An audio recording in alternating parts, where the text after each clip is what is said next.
Hi, and welcome to Michigan Matters. It's well known that people living with disabilities like autism often have a difficult time finding employment, which is why we're going to check in with three leaders, Dave Meter, Paula Silver, and Jenny Brown, who are lending a helping hand as they discuss initiatives to do just that. Then, Pipeline 5 carries millions of gallons of oil underneath the Straits of Mackinac each week. We're checking in with Ryan Duffy of Enbridge to hear latest in the effort to replace it with a new tunnel under the Straits. There's lots to talk about. Let's get started. From CBS Detroit, this is Michigan Matters with Carol Kane. Michigan Matters is brought to you in part by Henry Ford Health. And we are so pleased to welcome back three friends of the show. Dave Meter, who's Executive Director of the Detroit Regional CEO Group, and he's here to talk about Trove Market, which we'll ask him about. Jenny Brown of Dutton Farm, which is doing great stuff out in Oakland County, and Paula Silver, Senior Vice President, Corporate Communication and DTE Foundation. Great to have you guys here. Thanks for having us. Thanks, Carol. You're doing so much wonderful things here, but let's start with the overall picture of why we're here. And Dave, you've been on the show a couple times before talking about this. I know you have a daughter with autism. The jobs prospects for people with disability is, I don't know what other words you use than bleak. And share some of those statistics with us. Sure. Well, I have been involved in the autism community and the Autism Alliance now for 15 years. And as part of that work, we've worked on trying to get adults with autism employment. And that is very bleak. About 90% of adults don't work. But if you look at the broader disability community, it's not much better. Yeah. So in Michigan, we have 2.3 million adults with disabilities. 3/4 are not working. So that's a big number. That's a huge number. And then if you look at poverty levels of that community, 50% live in poverty. So it's over 1 million people not in the workforce that live in poverty. And it's not because they don't want a job, they just can't get the job. Yeah, There's a whole bunch of reasons here. We'll get to that. Just real quickly, Trove Market, which you are launching, it's a new e-commerce website. What's the purpose? The purpose is to basically attack that issue and the systemic issues to unemployment. So, for people with disabilities, there's significant barriers. Whether it be the HR department, the job application, behavioral tests, the need for transportation. And Trove Market basically bypasses a lot of those barriers. People can work at home. If they can only work a couple hours a day, that's great. And we are going to be able to put a lot of people to work through Trove Market. We're going to talk about that too. And Jenny, you're here talking about Dutton Farms, which your family started years ago. It was a family enterprise, and then it's gotten bigger and bigger. So the question is, how big is it now? So Dutton Farm was founded in 2010 in honor of my sister Becca. She's the best person I've ever known. And she didn't have opportunity after high school. So we started just small for something meaningful for her to do, and then continued to grow where now we have multiple locations in Macomb County, Oakland County, Rochester, and Pontiac. We serve over 150 individuals every single week, and year to date have provided about 70,000 hours of service in our art program, workforce development, job coaching, skill building, gardening program, and our community access program. So that we give individuals the opportunity to explore their gifts, learn what they love to do, become active members of society, and really contribute. Right. And in fact, we're looking at some of the lovely artwork that some of your guests there are doing here. Yes. Beautiful artwork here. But Paula, DTE Foundation, which you're here representing, is well known for helping in the community different sorts of things. Workforce development is one of, I know, your pillars that you look at. Why? And you're supporting Dutton Farm. Why? Well, Dutton Farm is a powerful partner. It basically illustrates everything that we support at DT Foundation. We support human needs, employment and education, as well as community transformation, and Dutton Farm does exactly that. Trove does that as well. So being able to be out there and serve these important organizations, donate to them so they can serve the people we serve, it's a win-win. So in the case of Dutton Farms, you've been around 15 years now, and you have about how many people that are involved in the various programs, like at any given point in time? So today we probably have 75 to 90 either working out in the community. We are across 15 different industries. We have about 65 employment partners. We've generated almost $600,000 of earned income so far this year. and then some are volunteering at the Bottomless Toy Chest or Meals on Wheels. Some are on-site building skills for greater independence. So any given day, it's somewhere between 75 and 90 individuals that we're serving. Wow. And Trove Market, again, this e-commerce platform where it's for entrepreneurs with disabilities who can sell products on that. How could, if someone's interested in being part of it, I don't know if that it's up and going yet. I know you're working through the web maze, if you will, to get it ready. But if someone wants to be involved with it, what do they need to do? On September 15th, the website will go live for sellers. So starting on September 15th, go to trovemarket.com and register, open your site, open your store, take beautiful products like this and upload the pictures and get ready for the buyers. Yeah. Wow, that is incredible here. So, and I know too, Paula, that DTE's employees also get out in the community and help at places like Dutton Farm too, right? Mm-hmm. Employee volunteerism is a huge part of our culture, and we are out there. We volunteer at many organizations, but we do especially enjoy volunteering at Dutton Farm.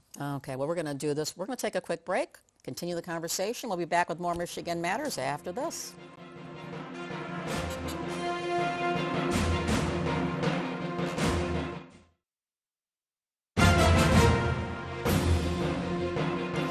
Welcome back to Michigan Matters. We're talking with Dave Meter of Trove Market. Remember that name? Jenny Brown of Dutton Farm and Paula Silver of DTE and DTE Foundation. And Dave, I know you said your Trove Market is coming live on September 15th. You heard it here first. So did you create this website? I know you're a technical person by background. Did you create this website? I created the idea. So I with my IT friends at DTE and other places, we wrote a request for proposal and hired a local firm. And that firm, interestingly, is run by and owned by a person who has a son with autism who's an artist. And he has a nonprofit called Life Labs for Kids that he understands this community really well. So what we're trying to do is create a website that is designed for this community. So it has to meet really high accessibility standards.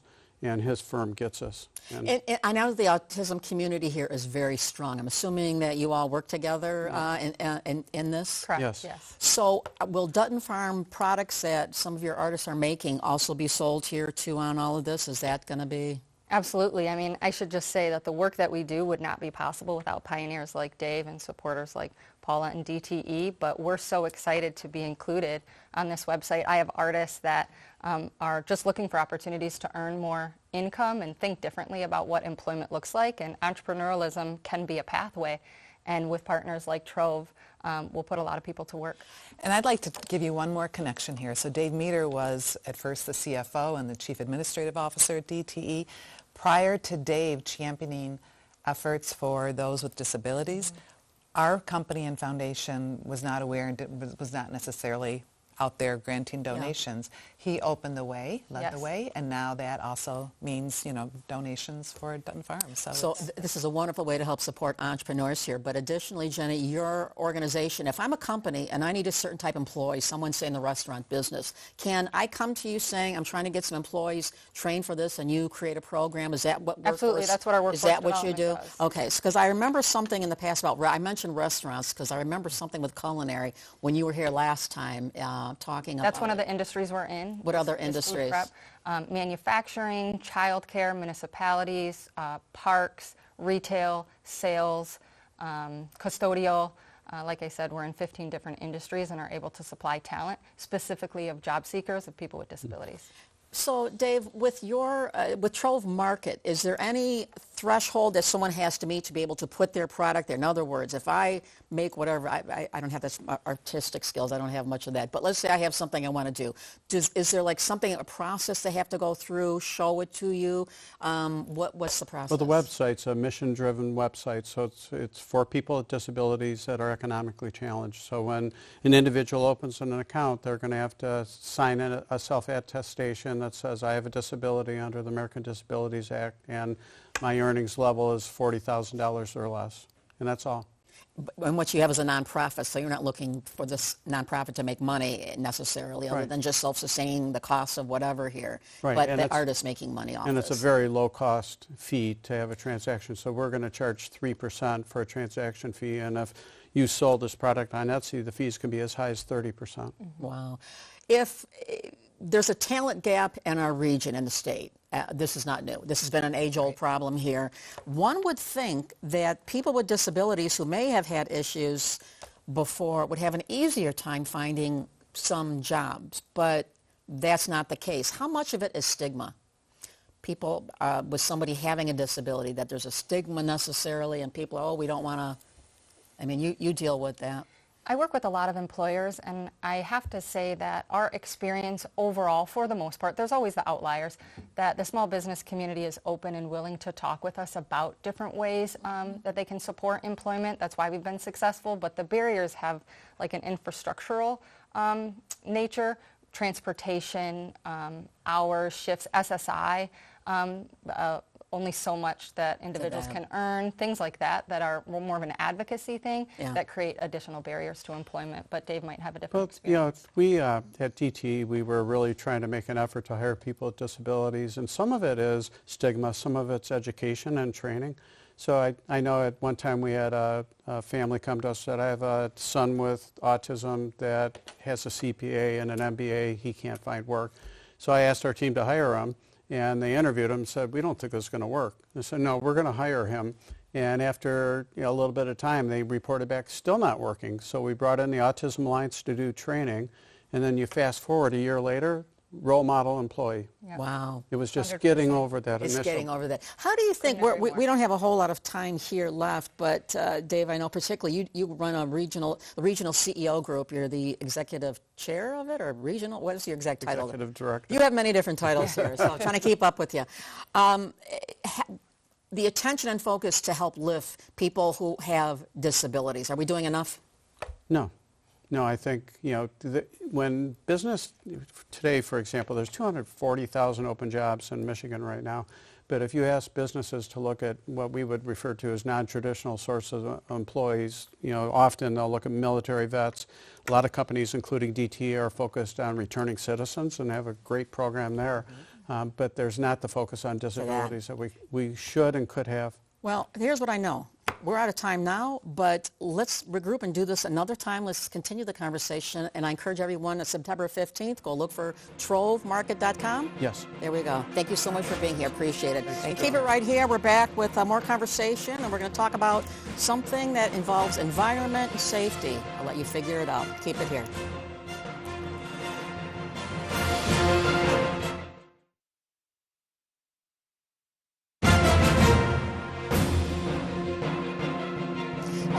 Welcome back to Michigan Matters. We're now joined by Ryan Duffy, who's a spokesman for Enbridge, the Canadian company which owns Pipeline 5, which has been in the news as that 70-plus-year-old pipeline is still up there at Mackinac, and we're figuring out what to do and how to replace it. And I don't know, Ryan, how many years have you been with Enbridge, by the way? About 8 years at this point. And we've been talking about this pipeline ever since then. We have. Thanks for having me back on. Yeah. Well, people have been wondering what's going on there. There's talk about this tunnel now that Enbridge wants to put there. Here's the question I have, because Pipeline 5, which is still operating, which transports millions of gallons of oil and propane every week, goes through Michigan here, and now there's this tunnel that Enbridge wants to put under there. So what's the latest as far as, with all the lawsuits and everything going on, what's the latest in a nutshell? Yeah, we're really excited about the tunnel project. It's an exciting time. There's actually a lot of momentum right now for the project. There's a lot of interest. We're getting a lot of support. I think part of that is because we're now starting to see the finish line here for this permitting process, which we've been in for more than 5 years now. Yeah. So we're starting to possibly get to that. But we've had a lot of supportive comments in that process, thousands of letters and signatures coming in, and that's from labor organizations, chambers of commerce, city governments, just people all across Michigan. So, of course, the Straits is a special place, so this is going to be a special project. We're very much focused on using the industry-leading expertise every step of the way. Safety is really going to guide us throughout the project. When we started now several years ago, we looked all over the world. Who are the best companies that can do this and do the work? And we looked at projects all over the world. and we selected some great companies now, so we have them in place. So that's a big step. So a lot of good things happening. And I know we're going to be showing a little bit of video, people of what's going to be taking place here. But just in a nutshell, the pipeline's there. The tunnel is underneath it, right? It will be. Yeah. And then how long is this going to take? You have to bore a new hole, or what? How long is this going to take? Yeah, well, so this is a once-in-a-generation infrastructure project, really. So it's a big project, and there's a lot of input that goes into it, and expertise, and third-party review, and all that. But it'll be about a 4-mile tunnel going under the lake bed there in the Straits, going from the south side to the north side.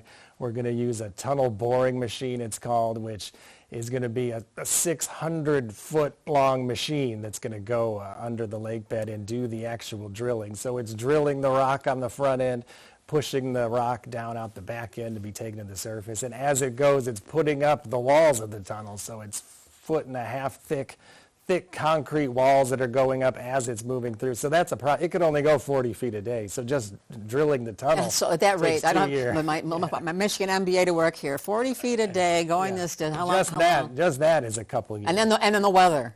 Well, yeah, and then other things. So so it's a big process. That's why we want to get to construction here as soon as we can. So organizations like Oil and Water Don't Mix and National Wildlife Federation they oppose the tunnel, but they also oppose Pipeline 5 being up and going as it is. Talking about the potential danger to the environment, even with the tunnel process, which they said that they sent me something, it's going to take 6 years and it's going to be a mess up at the Straits while this goes on. What do you say to them? Well, that's what these permitting agencies are looking at to start with. That's part of the review process. But every step of the way, our big goal is to minimize the footprint of our environmental impact. That's our focus. We know how important it is to protect the environment up there at the Straits. Yeah. It's just a treasure, and everyone in Michigan, loves the Straits and the Great Lakes, of course. So we really designed the whole project from the beginning to try and have minimal impact up there. So that's why we're doing it going from the south side of the Straits to the north side, so that when the boring machine comes out on the north side, that's just a small little construction area on the north side. And then the great thing with the tunnel, almost all the work is happening underground, far underground, where you're not even going to notice it on the surface. So that's very important to us, to minimize those impacts. So speaking of that, this, as you mentioned, this has been a conversation playing out. You've got lots of different organizations. You've got the Army Corps permitting. They're looking at this, and they put out a draft environmental impact study in May, I think it was, saying that they were going to be looking at a decision in the fall. So how optimistic are you that they're going to give you the final T's crossed, I dotted, go ahead and go? Yeah, we're optimistic. I mean, it's been a thorough review for sure. It's gone on over 5 years, so it's been intense and thorough, and the draft EIS kind of lays out some of the potential impacts. So we're taking a look at that, but that's been a good thing. There's been a lot of input involved in that, and the Army Corps has said they're looking at maybe the end of the year, maybe into the early part of next year. Yeah. So that's really when we could potentially start construction. Any other permits that you need here in all of this? Well, there's another one outstanding, and that process is ongoing right now. That's the EGLE permit, the state environmental permit. So with that one, we actually received that in 2021. We applied for all these permits in 2020. We received that relatively quickly, 2021. But now with the Army Corps taking as long as it's taking, that permit actually expires in 5 years. So that would expire the early part of next year, right around the time we might need it. So we're renewing that one, and a decision. This was like a domino. You had it keeps going back and forth here. Yeah. So anyways, but we're going to take a quick break here, and we'll be back with more Michigan Matters right after this.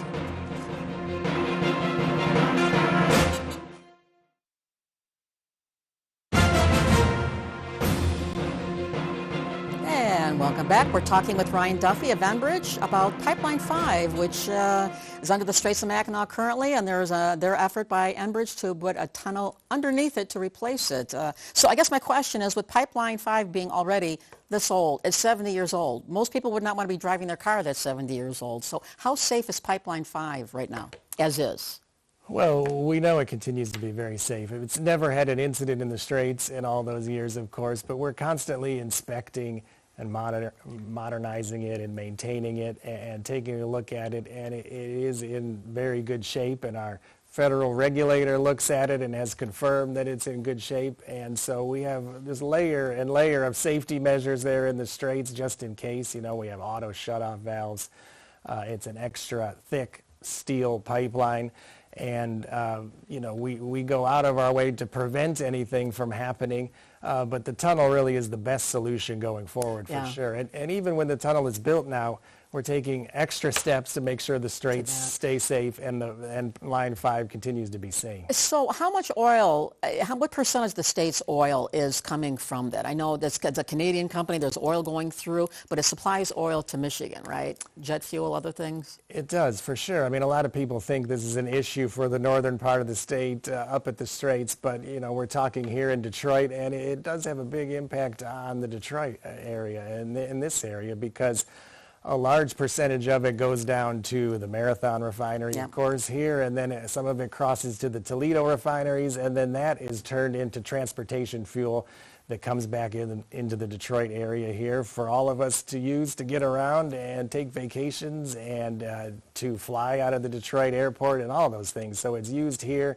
It's also, the big thing is it's used to make 6,000 consumer products, so manufacturing. It really is powering manufacturing. It's used for auto parts, medical devices, all those things all of us use. There's a number of lawsuits over this project going forward here. You got Nestle versus Enbridge. You got Enbridge against Whitmer here. So what's the latest with these lawsuits? Are they coming up? Is it something that's going to drag on for years? Yes, it is going to drag on. I mean, these have been dragging on for years already, about 6 years or so, and are still in the early stages. And they're really focused on the existing Line 5. I think the main one is the one the Attorney General brought and filed in state court in 2019, so that is still there in state court, and it's in the early stages. And then there is the one we brought in federal court where we want a federal judge to just take a look at these issues and decide what's going on. So they're going to take, I mean, the bottom line, they're going to take a long time. If your goal really is to decommission, deactivate the existing Line 5 pipelines in the Straits on the lake bed, if that is the goal, these legal cases are not the way to do that. They're not the fastest way to do that. The fastest way really is the tunnel project. The Canadians also have a hand in this as well. And in 2021, they invoked the 1997 Transit Pipeline Treaty in the Line 5 case here. And with the changing of the prime ministers, the new prime minister is supporting this as well. They have a hand in this, so it's not like it's just one person can decide this. This has different, hence this may go on. Will this be done before Governor Whitmer leaves office next year, do you think? Well, we should be starting construction before that, for sure. How optimistic. You say this confidently, but... Yeah, well, that's our goal. I mean, that's what's most important, to move this forward and start building the tunnel. I mean, that's what people want to see. The project has more than 70% support in the state from the polls that we do. 33 counties have passed supportive resolutions. We're seeing all those supportive comments. So I think people understand what a common sense project this is. It protects the water, protects the Straits, but make sure we still have all that energy we need and use every day. And Enbridge is paying for all of it, too. Well, and the old thing about nobody wants it, not in my backyard type thing here. I mean, everybody wants the gas, the oil, but nobody wants it there, which we totally get, but we want it to be safe as well. How much, I know you have a center, informational center up, is it St. Ignace, where people can go and visit and learn more up there as well if they're up that way? We do. We're excited about that. Downtown St. Ignace, right on State Street there. People can stop into our storefront setup, see the displays we have, learn about how we're going to build the tunnel. We're getting a lot of visitors, a big uptick. So part of that is a lot of people visiting St. Ignace and going out to the island. They're stopping in. But yeah, you can learn a lot about it. The centerpiece really of the whole information center, we have a 20-foot model of our tunnel boring machine. And that moves and lights up, and people can take a look at that, how that's going to do the job and dig the tunnel through there. What's one fact about all this that people would be shocked to know quickly? Well, I think just how massive that machine is. You see the model. And you can see. It's only 20 feet. It's going to be 600 feet. Way bigger than that. Yeah. Great. Well, Ryan, thank you so much for being here. Really appreciate it. And my guess is we'll still be talking about this next year, so we'll have you back. So thanks for being here. Thanks to you at home for tuning in. Enjoy the rest of your day. We'll see you next Sunday for a little bit more Michigan Matters.